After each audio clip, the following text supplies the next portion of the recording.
Shalom shalom saudara, selamat malam, selamat bertemu lagi di dalam One Way Ministry bersama Tuhan Yesus kita bisa.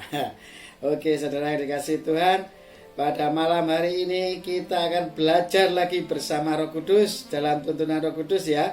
Biarlah firman-firman Tuhan yang Tuhan sampaikan ini bisa menjadi bagian rema-rema di dalam tubuh kita dan menjadi bagian di dalam daging kita, supaya kita dituntun oleh kebenaran Tuhan, berjalan terus di dalam kasih Tuhan dan menerima kasih karunia anugerah yang luar biasa dari Tuhan, yaitu selain keselamatan, yaitu berkat-berkat yang luar biasa, yaitu kebenaran, sukacita dan damai sejahtera dalam Roh Kudus ya. Oke, Bapa di dalam kerajaan surga, kami yakin dan percaya firman-Mu iya dan amin, dan terjadi sesuai yang Kau firmankan, Kau yang mengawali dan yang mengakhiri. Dan kami yakin dan percaya baik viewer ataupun subscriber ataupun XL sarana video InShot editing ya, demikian juga untuk YouTube. Kami yakin dan percaya kami persembahkan tubuh kami sebagai persembahan hidup, kudus dan berkenan di hadapan-Mu sebagai ibadah sejati. Dan kami yakin dan percaya Engkau tuntun dan mengasihi, memberkati kami dalam segala hal, dan Kau selalu memberi yang terbaik bagi kami, umat-umat-Mu yang sudah Kau pilih. Dan pendengar-pendengar channel ini, kami yakin kuasa-Mu tidak akan pernah tidak bekerja, dan yang sakit disembuhkan, yang berekonomi lemah dipulihkan, yang memiliki kedagingan yang tidak bisa mengampuni diampuni, dan yang terikat kedagingan saat ini dilepaskan dan hidup di dalam tuntunan kuasa firman Tuhan. Haleluya, amin. Shalom saudara yang dikasihi Tuhan, saat ini mari kita belajar tentang 1 Petrus 1 ayat 18 sampai 19, yaitu intinya firman Tuhan ini mengajarkan kepada kita tentang pengorbanan Tuhan Yesus ya. Dia melalui pengorbanannya itu, Tuhan Yesus telah melepaskan kita dari kutuk-kutuk nenek moyang kita ya.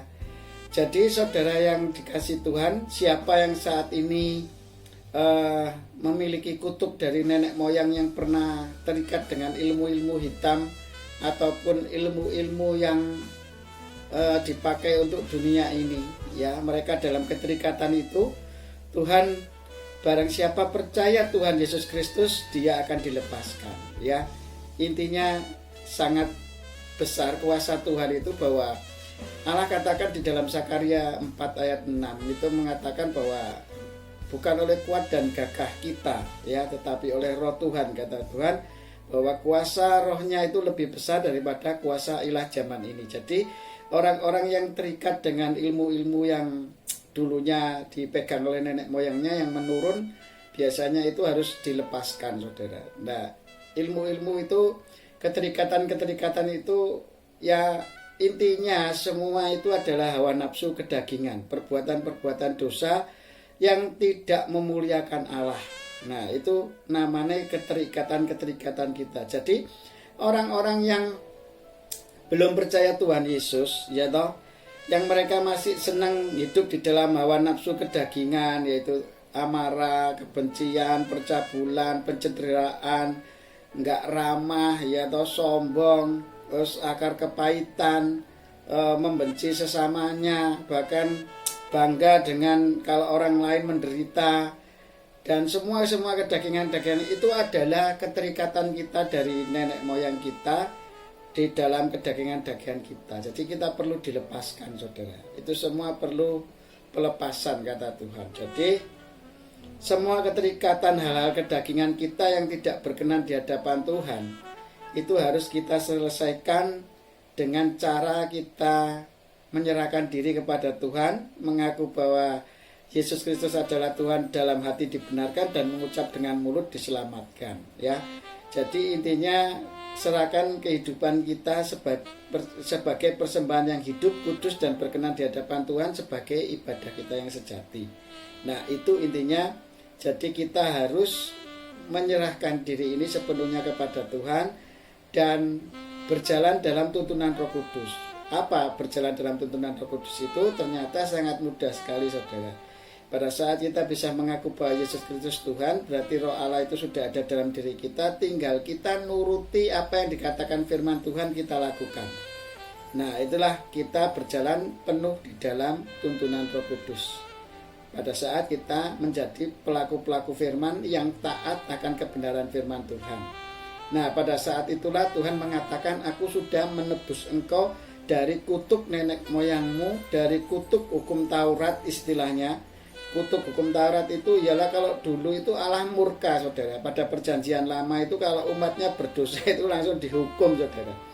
Dikasih tula, dikasih musibah, dikasih malapetaka, begitu ya, saudara. Tapi kalau sekarang di zaman anugerah ini Tuhan katakan bahwa aku tidak menghukum engkau, aku tidak mencelakai engkau. Rancanganku yaitu rancangan damai sejahtera yang penuh harapan, bukan rancangan kecelakaan. Jadi kalau kita ngalami musibah, ngalami kecelakaan, ngalami apa-apa itulah pencobaan-pencobaan yang kamu alami karena keinginanmu sendiri. Nah, itulah yang membuat kita itu kadang akhirnya malah menyangkal Tuhan dengan keadaan-keadaan seperti itu. Tuhan gak adil, aku sudah setia pada. Gini loh saudara, masalah keadilan Allah itu di dalam diri kita itu benar-benar enggak sih kita ini waktunya kita itu benar-benar adil untuk Tuhan apa enggak gitu. Kadang kita itu waktunya untuk Tuhan sedikit aja sudah gembar-gembornya itu saya sudah melayani Tuhan, saya ikut Tuhan, saya setia sama Tuhan gitu loh. Ini loh yang kadang-kadang membuat kita kurang berkenan di hadapan Tuhan itu seperti itu. Awang waktu nih untuk kerja aja 8 jam full untuk bekerja mau, tapi untuk Tuhan 1 jam berdoa aja belum tentu dilakukan. Apalagi baca firman, apalagi memuji menyembah Tuhan, apalagi berdoa. Itu saya loh saudara, saya dulu seperti itu saudara. Kok kurang gawean, ngopo doa, wong ora ono duwike gitu ya. Tidak ada hasilnya apa-apa gitu loh. Itulah saya dulu saudara. Makanya saya sekarang hanya bisa apa yang Tuhan mau ya saya jalankan ya. Suruh doa pagi tiap hari, suruh menyampaikan firman Tuhan tiap hari, suruh doa muji nyembah Tuhan, mengagungkan Tuhan, memuliakan Tuhan, melakukan pekerjaan yang apa istilahnya di dunia ini ya hanya menjadi berkat dan menjadi berkat dan menjadi berkat. Kata Tuhan nggak apa-apa, itulah lebih baik menjadi berkat daripada diberkati gitu saudara. Makanya intinya gini saudara, hidup ini sangat sederhana ya. Hidup ini sangat sederhana bahwa kita ini harus memuliakan Tuhan dalam kehidupan kita dengan cara melakukan firman Tuhan, apa yang Tuhan mau. Makanya nanti 1 Petrus 1 ayat 18-19 akan saya sertakan di sini ya, di layar ya, bahwa Tuhan Yesus sudah berkorban untuk kita dengan darahnya yang mahal. Jadi gini, Allah sendiri menjelma menjadi manusia ya, menjadi manusia supaya kita bisa ditebus dosa-dosa kita. Karena dosa itu bisa ditebus oleh orang yang tidak berdosa. Akhirnya Tuhan Yesus yang tidak berdosa dijadikan berdosa, ya toh, mati di kayu salib untuk menebus dosa orang-orang berdosa. Ya seperti kita ini. Jadi kita itu dapat anugerah saudara. Nah, kalau kita sudah ditebus dengan darah yang mahal, kita dibeli. Wong kita ini ciptaannya aja sudah menjadi miliknya, apalagi ditebus. Terus kita melakukan pelanggaran, kita ditebus dari pelanggaran itu dan kita diangkat menjadi anaknya. Ya. Wah, luar biasa. Itu 2 kesalahan itu ya. Pertama, sudah dicipta itu harusnya sudah menjadi anak yang nurut, taat, tapi tidak nurut, tidak taat, berbuat dosa, dan dosanya masih diampuni lagi sama Tuhan. Luar biasa Tuhan kita itu. Aduh, gak bisa dibandingkan dengan kebaikan siapa ya, seseorang atau siapapun gak bisa dibandingkan kebaikan Allah yang sungguh luar biasa ini saudara. Makanya ayo kita itu kembali ke Tuhan. Pengorbanannya sudah menebus kita. Kita dilepaskan dari segala hukum kutuk nenek moyang kita. Ya, sudah ditebus dari segala penderitaan kita, ya toh. Yang miskin jadi kaya, ya. Allah rela kaya jadi miskin supaya kita yang miskin jadi kaya. Kaya dalam apa saudara? Kaya dalam menjadi pelaku firman saudara. Kalau kita sudah kaya menjadi pelaku firman, berkat itu pasti dicukupkan oleh Tuhan. Nah, beda dengan orang yang berusaha setiap hari untuk mencari berkat Tuhan. Dengan jerih payah dan susahnya dia mencari berkat-berkat Tuhan itu. Itu pun kadang masih kurang cukup saudara. Mereka masih merasa kurang, bahkan untuk memberkati orang lain saja kadang masih hitung-hitungan. Aduh kok gini gitu ya. Padahal Tuhan ajarkan apa? Kasihlah sesama manusia seperti dirimu sendiri. Lah itu kalau di bisnis itu tidak jalan saudara nanti. Wah gak cocok. Wah aku mengasihi seperti diri sendiri ya. Umpamanya aku juragane yang punya uang 100 juta. Aku berarti harus ngasih pegawaiku juga 100 juta loh saudara. Katanya mengasihi sesama seperti sendiri. Makanya itu untuk masalah keuangan. Ya jadi untuk masalah pekerjaan itu kan ada stratanya saudara. Jadi nggak bisa dimasukkan di situ. Yang maksudnya kasih sesama manusia seperti sendiri itu adalah pada saat kamu melihat mereka orang-orang yang berdosa, ya toh. Orang-orang yang berdosa kamu harus mengasihi. Pada saat kamu dulu orang-orang berdosa sudah ditebus Tuhan, diselamatkan Tuhan, ya toh. Sekarang menjadi ciptaan baru, yang lama sudah berlalu dan kamu menjadi pelaku-pelaku firman dan selalu memberitakan Injil sukacita ini kepada sesama manusia. Hendaklah kita mengasihi mereka seperti diri kita pada saat dulu kita masih berdosa itu saudara. Kasihanilah mereka orang-orang berdosa. Karena apa? Mereka tidak akan menerima kehidupan kekal bersama Tuhan kita dan memerintah bersama-sama Tuhan kita 1000 tahun damai gitu loh saudara. Nah itu maksudnya Tuhan mengasihi sesama seperti diri kita sendiri. Bukan masalah duniawi ya saudara. Masalah duniawi itu kan kerjaan, terus kedudukan kita di sini ya itu memang harus ada hitungannya semua saudara. Kalau dikaitkan dengan firman Tuhan nggak masuk itu saudara. Ya makanya kalau ikut Tuhan itu masalahnya nggak boleh jadi hamba uang saudara. Kalau hidup kita itu waktu kita habis untuk uang itu sebetulnya kita diperhamba oleh uang gitu loh. Harusnya kita ikut Tuhan Yesus tapi diberkati gitu loh. Nah itu bukan hamba Tuhan. Jadi kita bukan hamba uang, tapi kita itu hamba Tuhan seharusnya. Nah gitu saudara. Kok gak cetok-cetok ribet gitu ya ngomongnya. Jadi sederhananya kita itu harus menjadi hamba-hamba Tuhan. Hamba itu pelayan saudara. Pelayan itu posisinya di bawah. Nah sekarang kalau kita sebagai hamba-hamba Tuhan sekarang posisinya malah di atas ya saudara. Ini jadi kebalik dengan ajaran Tuhan ini. Hamba itu pelayan saudara. Seperti Tuhan Yesus di dunia itu hanya melayani manusia gitu loh. Kita ini sebenarnya pelayan, teladannya Tuhan Yesus. Jadi kita itu melayani gitu loh. Kalau sekarang kan enggak tuh, hamba-hamba Tuhan, pendeta-pendeta. Kalau di Muslim itu ustadz-ustadz itu mereka menjadi orang yang dihormati, diagung-agungkan saudara. Nah ini kelirunya itu manusia seperti itu, menjadi Tuhan-Tuhan kecil ini ya. Ya kalau menurut saya sih nggak begitu amat lah ya. Mengasihi sama manusia ya jangan sampai diagung-agungkan gitu ya, kayak artis gitu. Aku kepingin seperti artis ini, jadi diagung-agungkan, harus sama seperti dia. Nah ini keliru saudara. Kalau kita harus sama itu harus sama seperti Tuhan lah, itu benar. Maksudnya Tuhan itu kan ingin kita itu seperti dia. Wong kita dicipta serupa segambar dengan Allah loh saudara. Itu sudah Tuhan sendiri yang mengatakan loh, jiblek-blek harus Gusti Allah istilahnya gitu loh. Lah kok perbuatannya kita itu tidak seperti apa yang Gusti Allah inginkan. Wong kita ini ciptane Gusti Allah kok sifatnya Gusti Allah tidak menurun sama kita, itu kan aneh itu saudara. Kita itu anaknya siapa sebetulnya? Kita itu ciptaannya siapa gitu loh. Aneh men ya. Cetakannya itu loh. Jadi mamanya ada cetakan plastik gitu ya. Plastik itu cetakan mobil-mobilan itu. Begitu keluar ya persis cetakannya itu saudara keluarin. Lah ini kita ini persis siapa ya sebetulnya? Wah, perbuatannya kok kayak setan ngabeh ini kan. Bingung aku malah gitu loh. Itu saya loh saudara, itu saya dahulu gitu kayak setan perbuatannya ya toh, kurang ajar sama orang tua ya toh, tidak menghargai pengorbanan orang tua ya toh, nakal ya toh, ya kehidupan kita itu banyak negatifnya lah. Dahulu memang kita orang-orang berdosa. Makanya di 1 Petrus 1 ayat 18-19 itu kita sudah ditebus. Dulu itu kamu melakukan hal-hal yang seperti itu, tapi oleh pengorbanan darah Yesus yang mahal, dia mati di kayu salib untuk menebus dosa-dosa kita, supaya kita menjadi hamba-hamba kebenaran.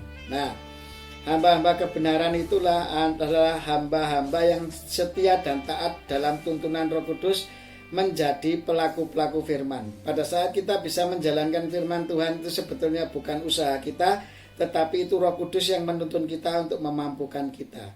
Nah, makanya ada dua hal. Pada saat kita berusaha dengan kekuatan daging kita itu nggak lama, saudara. Pasti nggak tahan lama. Sebentar toh nanti sudah bosan. Baca firman, ke gereja, memuji menyembah Tuhan, terus memuliakan Tuhan, seneng cerita firman Tuhan. Kalau pakai usaha kedaginganmu, begitu kamu gak dihargai orang, kamu akan kecewa, kamu akan menderita dalam batinmu. Aku sudah begini, aku sudah melakukan pelayanan, sudah berkorban gini-gini, apa? Aku gak pernah diperhatikan. Nah, itu namanya bukan dalam tuntunan Roh Kudus, saudara. Itu dalam hawa nafsu.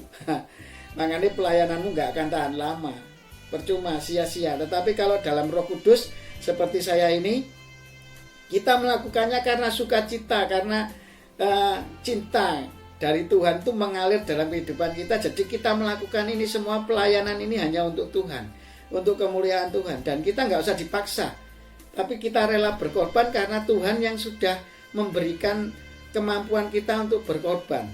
Karena apa? Roh Kudusnya itu yang menuntun kita, memberi pertolongan, dikasih kekuatan. Ya. Banyak ujian-ujian yang nanti akan kita alami sebagai orang-orang yang percaya Tuhan Yesus, yaitu terutama dalam 9 pribadi karakter Allah, yaitu kasih, sukacita, damai sejahtera, kesabaran, kemurahan, kebaikan, kesetiaan, kelemah lembutan, serta penguasaan diri. 9 pribadi Allah ini yang itu akan diujikan dalam kehidupan kita sehari-hari. Sudah mengalami sukacita belum? Damai sejahtera belum? Kesabaran, kemurahan, kebaikan, kesetiaan, lemah lembutan, serta penguasaan diri, terutama di dalam kasih Allah, sudah terjadi belum? Nah, kalau belum, itu berarti kita masih masuk dalam masa ujian terus, saudara. Jangan sekali-kali kita kaitkan semua apa yang kita lakukan dengan kesetiaan kita kepada Tuhan dihitung dengan mamon. Saudara, itu hati-hati. Orang itu kadang-kadang gitu, kalau ikut Tuhan itu mestinya diberkati. Jangan begitu, saudara. Memang diberkati, tetapi kadang berkat Tuhan itu bukan melalui mamon, saudara. Melalui kesehatan, tiap hari kita sehat, kita bisa berpikir normal, dan kita bisa bekerja dan menghasilkan uang, itu adalah berkat Tuhan, gitu loh. Kadang ada ujian-ujian yang harus kita alami, seperti Nabi Abraham, Nabi Ayub, ya, hamba-hamba Tuhan yang lain yang di firman Tuhan banyak lah, gak bisa saya sebutkan. Wah, itu pengalamannya ya juga 12 rasul Tuhan itu ya matinya nggak enak semua, saudara. Ya, tapi karena Tuhan ya mereka sukacita aja gitu. Bukan caranya sebetulnya, saudara. Bukan caranya kita meninggal gimana terus itu merupakan kita itu orang baik atau orang jahat. Bukan seperti itu, saudara, ya. Banyak cara-cara Tuhan memakai kita, bukan caranya sebetulnya, tapi hatinya yang dilihat Tuhan itu. Kesetiaanmu sama Tuhan sampai di mana gitu loh. Nah, itulah. Makanya ayo kita berjalan dalam kebenaran firman Tuhan karena pengorbanan Allah yang sungguh luar biasa ini. Ya, saudara, saya kepingin gini, ada satu ilustrasi yang saya dapatkan dari Mas Agus, ya. Tadi sharing dengan Mas Agus, teman saya orang Muslim. Dia cerita begini. Pada saat dia ketemu dengan sebuah gajah, tetapi ada 5 orang ditutup matanya, suruh melihat gajah tapi dengan diraba, saudara. Ada yang megang kaki, ada yang telinga, ada yang hidung, ada yang ekor, ada yang belalai dan sebagainya. Semua mengatakan bahwa gajah ini seperti ini, gajah ini seperti ini, gitu loh. Nah, itu seringnya kita manusia itu melihat gajah itu seperti itu, saudara. Cuma bagian-bagian tertentu aja. Oh, gajah itu berarti bentuknya panjang, ada bulunya, yaitu ekore. Seperti pohon kelapa kakinya. Oh, seperti apa ini kok lincip, kayak gigi taring raksasa gitu. Itu berarti belalainya, apa itu namanya, taring apa itu gadingnya. ya terus panjang ada lubangnya tengahnya, ya, itu berarti belalainya gitu loh. Ayo lihat perspektif Allah itu tentang kepribadian Allah keseluruhannya, jangan lihat sepotong-sepotong begitu saudara, sehingga supaya kita nggak salah jalan ya, ikut Tuhan ya. Nanti kita sambung lagi firman Tuhan, pengorbanannya sudah besar buat kita, hendaklah firman ini bekerja. Kita menghargai Allah atas pengorbanannya, karena kita telah disembuhkan dari segala penyakit, dari kutuk kemiskinan, dari segala kutuk kedagingan dan kutuk nenek moyang. Kita sudah lepas dan kita umat-umat pemenang. Bapa di dalam kerajaan surga, dikuduskan namamu, datanglah kerajaanmu, jadilah kehendakmu di bumi seperti di surga. Cukupkanlah makanan kami sepanjang hari ini, ampunilah kesalahan kami seperti kami mengampuni orang yang bersalah kepada kami, dan jangan masukkan kami ke dalam pencobaan, tetapi bebaskanlah kami dari yang jahat, karena Engkau yang punya kerajaan, kuasa, kemuliaan sampai selama-lamanya. Makanya Engkau yang memerintah kami, kemenangan, segala sesuatu yang terjadi sudah menjadi bagian milik kami. Kami adalah umat-umat pemenang, kami adalah umat pemuji, kami umat penyembah, kami umat yang melakukan firman-firman-Mu, kami umat yang sudah bebas dari kutuk hukum Taurat, yaitu lepas dari kemiskinan, lepas daripada sakit penyakit, dan lepas dari kedagingan hawa nafsu dosa. Haleluya, amin. Shalom, sampai ketemu lagi pada season berikutnya. Kita akan bahas lebih dalam lagi, jangan melihat Allah sepotong-sepotong. Lihat pribadi Allah secara keseluruhan, engkau nanti akan lebih terheran-heran lagi betapa luar biasanya Tuhan. Kalau cara pandang kita seperti ilustrasi yang tadi saya sampaikan, itu melihat gajah dengan menutup mata, terus suruh meraba ini cuma bagian ekor, kaki, perutnya, atau belalainya, atau telinganya, atau gadingnya saja. Kita nggak akan melihat pribadi Allah yang seutuhnya ya. Untuk season berikutnya kita akan melihat pribadi Allah yang lebih jauh lagi, karena ini masih pengorbanannya Dia untuk menebus dosa-dosa kita. Itu aja sudah jaminannya luar biasa saudara ya. Oke, sampai ketemu lagi. Tuhan Yesus memberkati. Bersama Tuhan Yesus kita bisa One Way Ministry. Haleluya, amin.